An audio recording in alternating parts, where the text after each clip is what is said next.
আপনাদের সোনার মানুষ হিসাবে এই সমাজে প্রতিষ্ঠিত হতে পারেন এবং আল্লাহর ন্যাক বান্ধব হিসেবে দূরে থেকে বিজয় নির্বাচন আপনার সুযোগ করতে পারেন।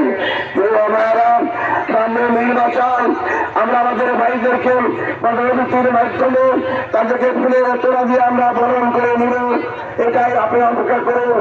আর আমার সর্বশেষ কথা সে কথা বলে, যেহেতু আমরা আল্লাহর জমিনে আল্লাহর বিধান প্রতিষ্ঠা, কোরআনের শাসন তথা ইনসাফ কায়েমের জন্য আমাদের সমস্ত তৎপরতা আল্লাহর আইন এবং সত্যের শাসনে যেখানে আমাদের চিন্তা, কারণ আল্লাহর আইন এবং সত্যের শাসন করা সমাজের মানুষের ভাগ্যের পরিবর্তন করা যায় না।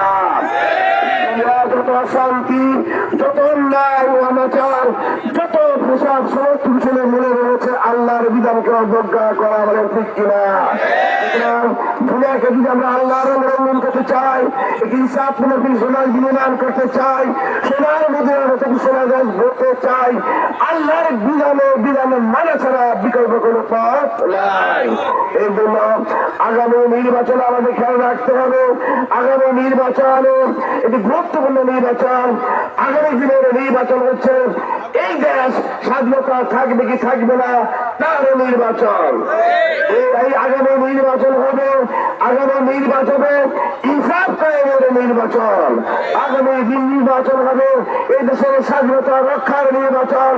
আগামী নির্বাচনে ইমান এবং আমলের সাথে আমাদের বেঁচে থাকার নির্বাচন। আগামী নির্বাচন হবে হানির রক্তের প্রতিশোধ নেওয়া হবে কি হবে না, হানিদেরকে আমরা হানির রক্তের বদলা আমরা নিব কি নিব না তার নির্বাচন।